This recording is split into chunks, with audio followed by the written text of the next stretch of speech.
की पूजा करते हैं वो आकर लाड़ लड़ाते हैं।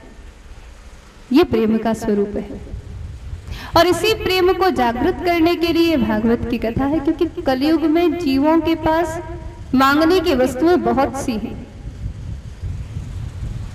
बहुत सारी लोभ लालसा वासना की वस्तुएं बाजार में उपलब्ध हैं, लेकिन ये भाव उपलब्ध नहीं है। इसीलिए सद्गुरु इस भाव को जागृत करते हैं। अरे उस प्रभु से प्रेम करके तो देखो, उससे लाड़ लड़ा कर तो देखो, उस प्रेम के मार्ग पर चलकर तो देखो।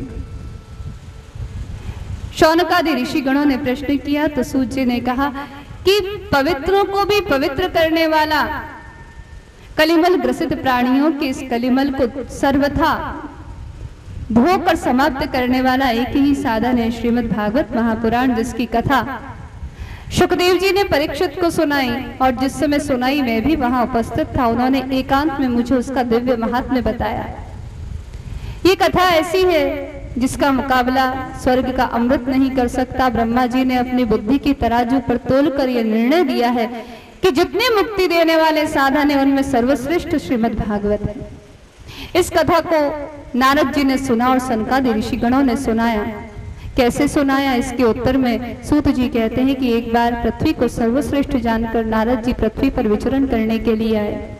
अनेक अनेक तीर्थों में गए, लेकिन उन्होंने कहीं पर भी शांति का अनुभव नहीं किया, क्योंकि कलयुग का प्रसार हो चुका था और कलयुग के आते ही धर्म दूषित हो गया। तीर्थों से तीर्थों का सार चला गया, प्राणियों में अच्छे संस्कार नहीं रहे, स्त्रियों की प्रभुसत्ता घर में स्थापित हो गई, आपस के संबंध समाप्त होने लगे, कोई किसी पर विश्वास नहीं करता और एकमात्र धर्म रह गया कैसे न कैसे पेट का भरण, उदरम भरिणो जीवा। ऐसे समय में सभी तीर्थों से निराश होकर जब नारद जी वृंदावन पहुंचे तो उन्होंने एक विचित्र दृश्य देखा। वहां उन्होंने एक युवती को देखा जो तो प्रसन्न थी, सजी संवरी थी, लेकिन उसके सामने दो वृद्ध पड़े थे और उन वृद्धों को देखकर उसकी प्रसन्नता समाप्त हो रही थी। वो रो रही थी, विषादग्रस्त थी। उसका परिचय प्राप्त किया तो पता चला कि ये साक्षात भक्ति महारानी है और ये दो उसके पुत्र हैं, ज्ञान और वैराग्य। भक्ति महारानी ने अपना परिचय दिया कि मैं दक्षिण देश में उत्पन्न हुई। भक्ति का प्रादुर्भाव दक्षिण में ही होता है। दक्षिण माने दक्षता, कुशलता। कुशलता के द्वारा ही व्यक्ति पहले योग में प्रवृत्त होगा, सत्कर्मों में प्रवृत्त होगा, सत्कर्मों के द्वारा उसके रजोगुण का समापन होगा। जब रजोगुण मिट जाएगा, तमोगुण मिट जाएगा, जड़ता और चंचलता का समापन हो जाएगा, तब सत्वगुण स्वरूप भक्ति उत्पन्न होगी। भक्ति सत्वगुण है, लेकिन ये भक्ति अभी तक प्रसन्न नहीं है, क्योंकि सत्वगुण भी ज्ञान और वैराग्य को पुष्ट नहीं कर सकता। ज्ञान और वैराग्य इस समय वृद्ध है। भक्ति कहती है इनको सुषुप्त ज्ञान और वैराग्य को चेतन करने की कोशिश करें। ये दोनों भक्ति के फल हैं। केवल नाचना गाना, भगवान का नाम लेना, इसी से भक्ति प्रसन्न नहीं होती। भीतर ज्ञान होना चाहिए। अब ज्ञान की संक्षिप्त परिभाषा क्या है? ज्ञान किसे कहते हैं? ज्ञान माने समझ। समझ क्या? सिर्फ इतनी सी बात की समझ कि हम भगवान के हैं। ज्ञान माने हमारा ईश्वर के साथ ही नित्य संबंध है, इसकी हृदय से स्वीकृति, इसी का नाम ज्ञान है। संतों के शब्दों में कहें, कोई और समझे न समझे हमको इतनी समझ भली है, ठाकुर है रघुनंदन हमारे, ठकुराइन जनुक लली। बस इतने संबंध की स्वीकारोक्ति कि हम भगवान के हैं। मैं हूं श्री भगवान का और मेरे श्री भगवान, इसको कहेंगे ज्ञान। और वैराग्य माने जब हम भगवान के हैं तो हम संसार के नहीं हैं। भगवान के हैं, भगवान को समर्पित हैं, इसीलिए संसार के नहीं। तो संसार का कौन है? देखिए यहां पर एक बहुत विचारणीय प्रश्न है। संसार का कौन है? व्यक्ति का आकर्षण अपने जैसों में होता है। आप देखेंगे स्ववर्गे परमा प्रीति, अपने वर्ग से, अपनी जाति से, अपने संबंधों से सबको आकर्षण होता है। तो विचार कीजिए कि संसार का कौन है? जो संसार से बना है। ये शरीर और संसार दोनों सजातीय है। संसार भी पंचभूतों से बना है, शरीर भी पंचभूतों से बना है। तो संसार का शरीर है, यानी कि हम शरीर नहीं है? नहीं, हम शरीर नहीं, हम शरीर के भीतर रहने वाले चैतन्य जीव है। ईश्वर अंश जीव अविनाशी चेतन अमल सहज सुख राशि। ईश्वर का अंश है जीव, ईश्वर अंश जीव अविनाशी, जीव अविनाशी। ममई वंशो जीवलोके जीवभूत सनातन, भगवान का अंश है। इसीलिए इस शरीर के भीतर रहने वाला अंतर्यामी जीवात्मा वो भगवान का है। जीव को भगवान के साथ जोड़ने का तरीका क्या है? मन से भगवान का स्मरण, यही ज्ञान है। मन को भगवान में लगाएं, मन से स्मरण। और शरीर संसार का है, तो शरीर से सेवा, संसार की सेवा, इसी का नाम ज्ञान और वैराग्य है। मन से तो परमात्मा का स्मरण, निरंतर स्मरण, मन को कभी भी विराम नहीं देना, एक क्षण के लिए मन को रोकना नहीं। उठते बैठते, खाते पीते, सोते जागते एक नाम की डोर मन को पकड़ा दे। जैसे बच्चों को पतंग की डोर पकड़ा देते हैं तो उसमें वो दिन रात व्यस्त हो जाते हैं। कई बच्चों को क्रिकेट खेलने का शौक होता है, दिन रात कब हो जाते हैं पता ही नहीं चलता। इस मन को भी नाम की डोर, नाम की गेंद पकड़ा दी जाए। मनवा तू राम राम कर, तू कृष्ण कृष्ण कर, तू राधा राधा कर। मन को नाम की डोर से बांध के रख दे, मन कहीं नहीं जाए और किसी साधन की जरूरत नहीं है।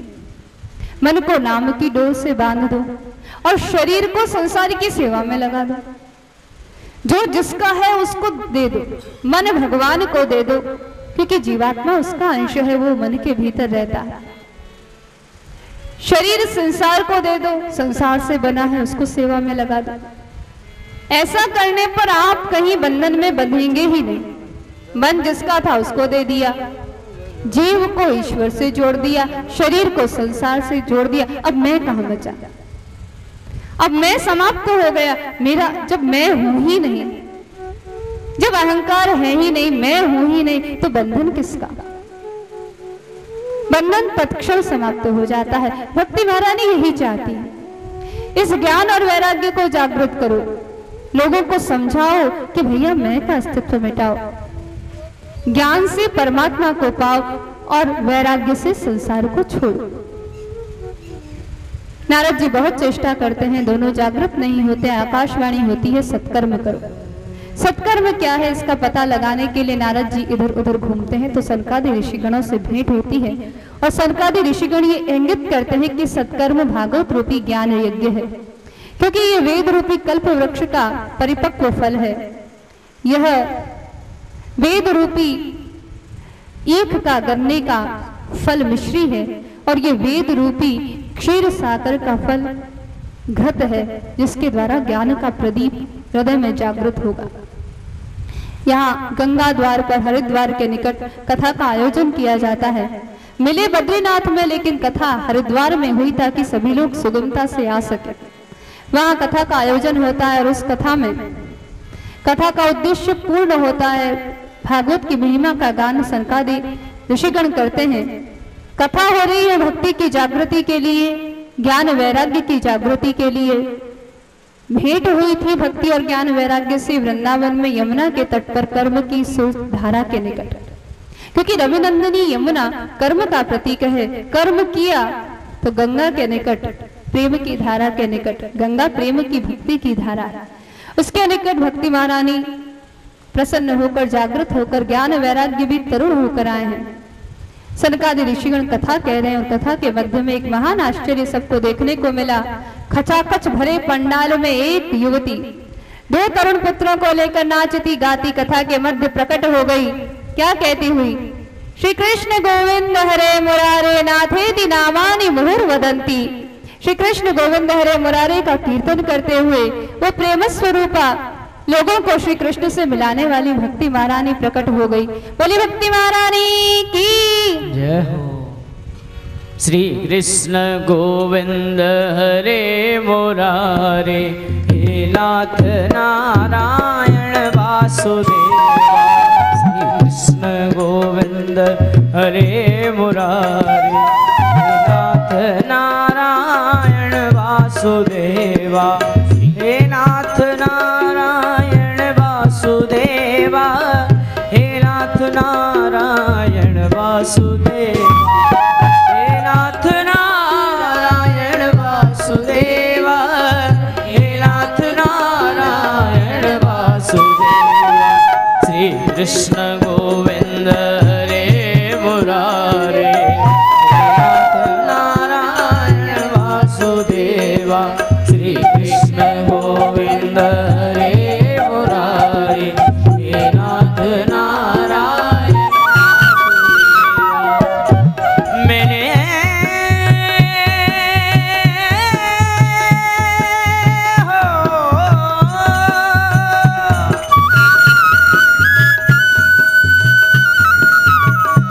मैंने दीन दयाल सुने जब ते प्यारे, मैंने दीन दयाल सुने जब ते, तब ते मन में कछु ऐसी बसी है, तब ते मन में कछु ऐसी बसी है। तेरो कहाँ एक जाऊं कहाँ प्यारे, तेरे ही नाम की भेंट कसी है।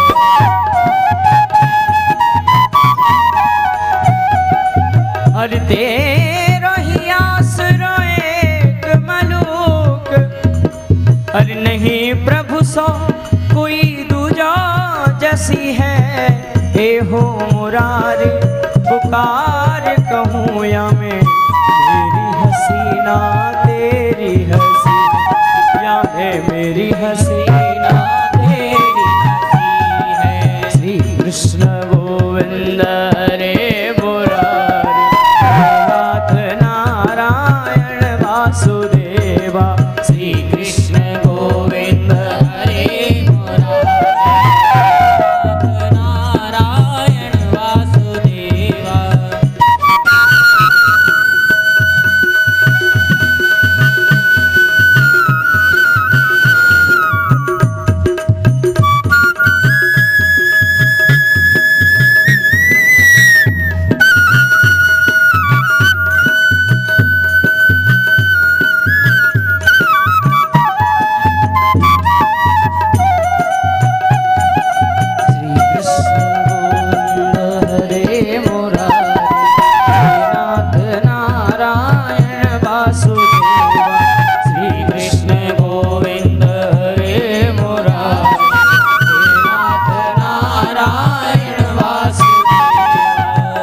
अरे यार दिलदार दिलवा, हे प्यारे, अरे यार दिलदार दिलवा, हम तेरे निसहेरे हैं।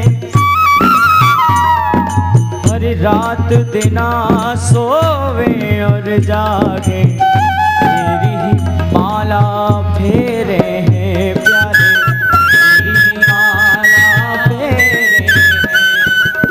अब तू है हमको, तू है,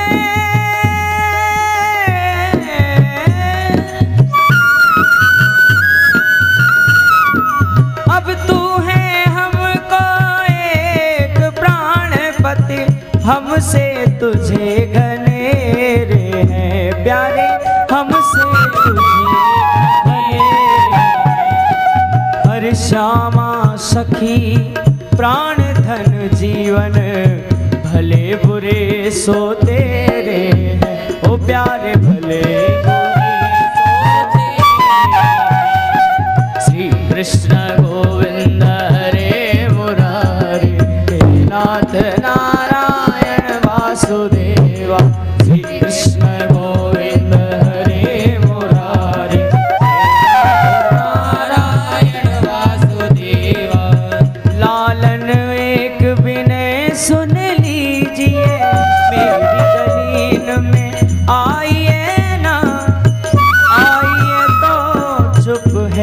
मिल जाइए, अरे बंसी बजाइए गाइए नारे प्यारे बंसी, अरे अब गाइए तो रे, अब गाइए तो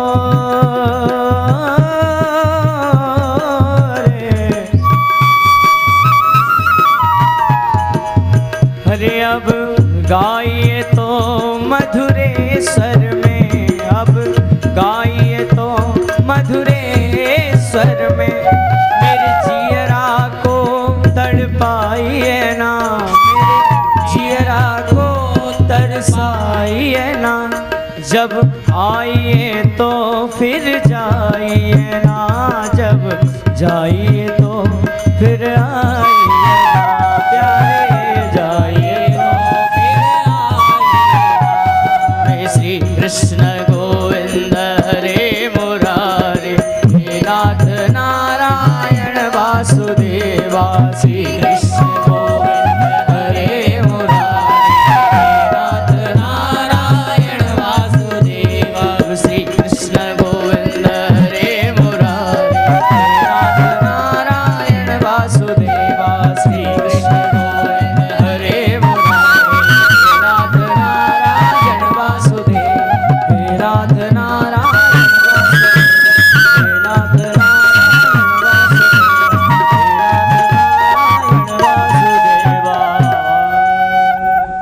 सकल भुवन मध्ये निर्धनास्तेऽपि धन्या,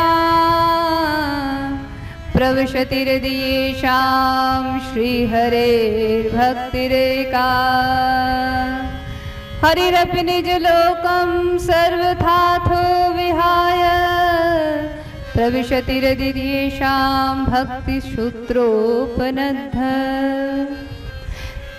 समस्त संसार में वे लोग बड़े धन्य हैं, निर्धन होते हुए भी, जिनके हृदय में भगवान की भक्ति निवास करती है। उस भक्ति का परिणाम क्या होता है? भक्ति महारानी कोई दूसरी नहीं है, भगवान की प्राण वल्लभा श्री प्रिया जी ही हैं। एक बार भगवान ने आग्रह किया, प्रिया जी से आपको जीवों के प्रति सदैव ममत्व की भावना रहती है, कलिमल ग्रसित प्राणियों का उद्धार कैसे? तो आप छाया रूप में धरती पर जाइए और अपने स्वरूप को प्राणियों के हृदय में विराजित कीजिए। भगवत आज्ञा से ही श्री किशोरी जी की छाया स्वरूपा भक्ति महारानी धरती पर आई है, मुक्ति इनकी दासी है। ये भगवान की प्राण वल्लभा ही है, इसीलिए जिसके हृदय में ये निवास कर जाती है। वैष्णवों के मन में भक्ति महारानी ने जैसे ही अपना आसन ग्रहण किया, ये भक्ति महारानी कैसी है? ये दीनता के सिंहासन पर विराजती है, विनम्रता रूपी विनय रूपी वस्त्र धारण करती हैं, संत सेवा ठाकुर सेवा रूपी इनके कर्णफूल है। ऐसी सुंदर भक्ति महारानी दैन्य के सिंहासन पर जब विराजती हैं भक्तों के हृदय में, तो भगवान विवश हो जाते हैं। उसके बाद वो वैकुंठ में, साकेत में, गोलोक में रह नहीं सकते, क्योंकि जहां प्रिया जी रहेंगी वहीं पर ठाकुर जी रहेंगे। जैसे ही भक्ति महारानी ने अपना आसन भक्तों के हृदय को बना लिया, हरिरपि सर्वथा पूरी तरह से अपने लोक को छोड़कर उन प्रेमी भक्तों के हृदय में आ गए और भक्ति के सूत्र में बंध कर बैठ गए। भगवान बंध कर बैठ जाते हैं।